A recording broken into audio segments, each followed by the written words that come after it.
right, Stephanie, this segment I want to call the meltdown factor. And, I guess this can vary depending on whether you've got a builder that has 3 choices for you for everything. Or if you're building custom and then you are the selector of all things, then you've got 1,000 categories with 1,000 choices.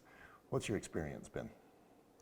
I think sometimes having color palette A, B, or C can make it super easy because all those palettes are ones that are tried and true and the builder knows what they're doing.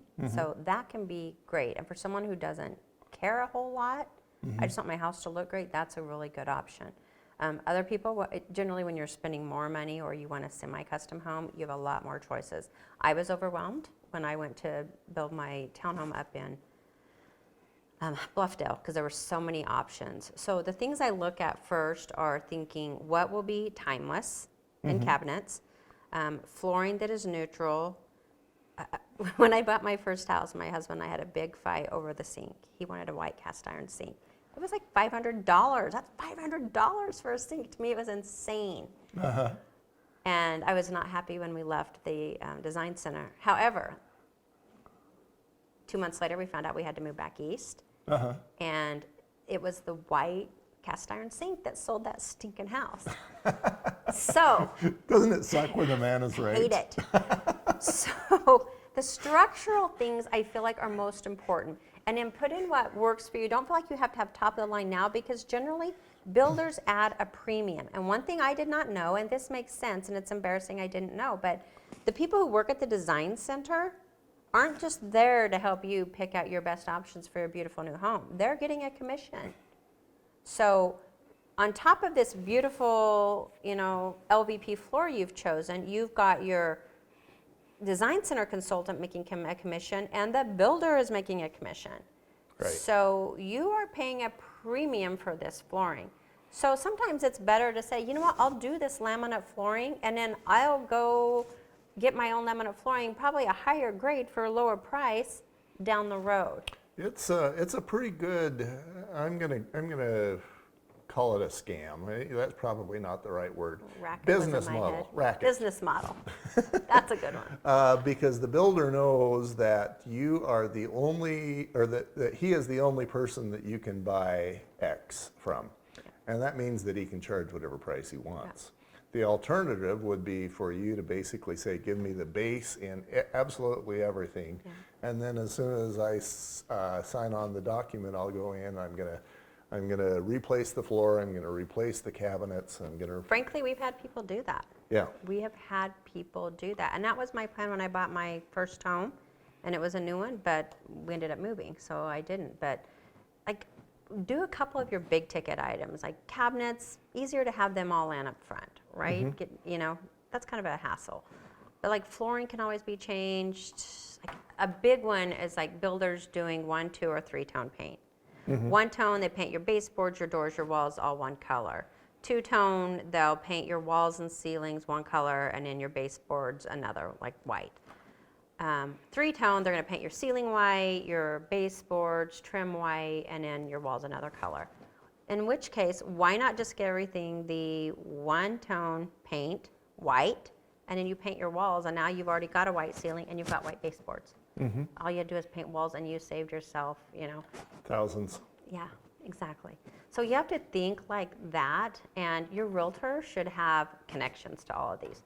I know carpenters, carpet people, LVP people, plumbers, electricians, garage door people, you name them, we've got them, and any good realtor will have those contacts. Yeah, so you don't have to either have crap or pay the contractor $1 billion. Right. There's a third option. Yep, there's a third option. Yep. Cool. Google ratings. Look at them. Yes. Yeah, I don't know where we're going to go with this one that's not obvious. All right, Steph, last subject I want to cover in what to know before you get a builder. In many cases, it's really hard to know if this guy's going to suck or not. I've run into a number of builders, especially the big-time builders, again, the kind that build hundreds of homes at a time. and you think you've got somebody who's going to pay his subs and have his subs there when they need to be there. You think that it's somebody, because he's big, who's who's got a system, and he's going to treat you right, and he's going to run you through a system. There's not going to be any drama. And then that's in February, and then here comes August, and now all of a sudden there's drama. And then the question is, how do we avoid that sort of thing? So what's your experience been?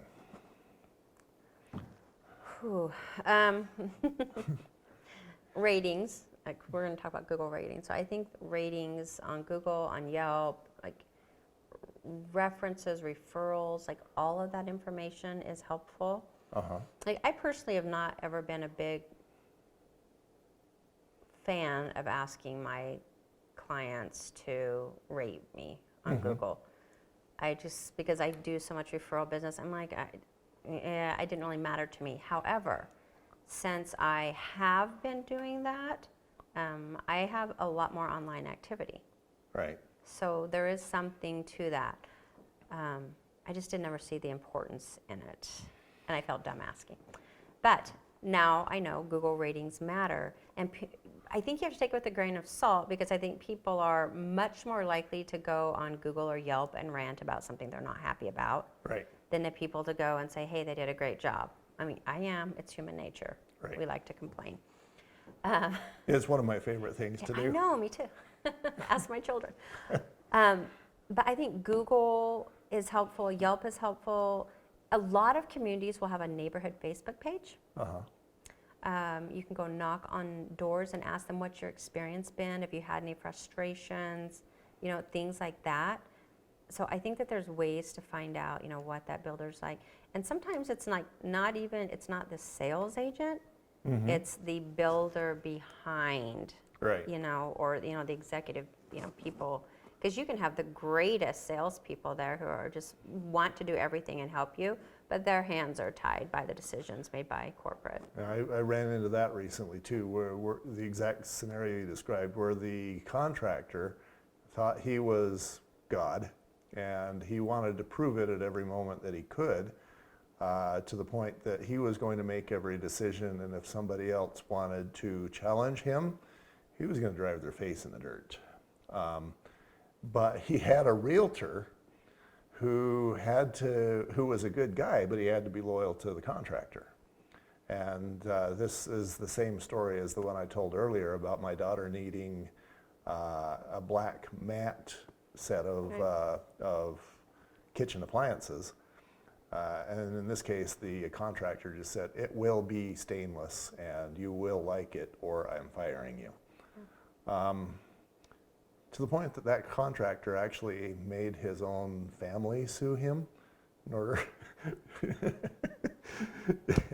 So you've got that scenario, and she didn't do any Google reviews, any Yelp reviews. She didn't go ask the neighbors. She liked the floor plan, she liked the house, she liked the neighborhood. Yeah, that's what happens.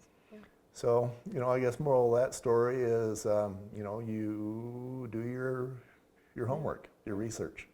And even then, with all your research, sometimes you don't know. Go back to my first scenario with my house. The realtor was awesome. She was fantastic. I work for the builder, but I'm here for you. But did she know that he was going to file bankruptcy the next day? Did she know things were that bad and she didn't tell me? I don't know, but she didn't represent me. She represented the builder, so she couldn't have told me anyway. Should have, because to me it was pretty material, but yeah. Well, and that to me also goes back to a somewhat unrelated concept. This realtor that represented the contractor I was just telling you about, realtor may have been a good guy, but the fact that he was associated with a not good guy makes the realtor appear to be a not good guy. Yeah, makes you look bad. And you develop a reputation, whether it's deserved or not. I know, I tell my people that too. I'm like, when you don't show up and do what you've agreed to do, it makes me look bad. And I'll deal with that once, but I won't deal with it again because it's not worth it to me. Right. 5 people you hang around. Thank you very much, Stephanie. You bet.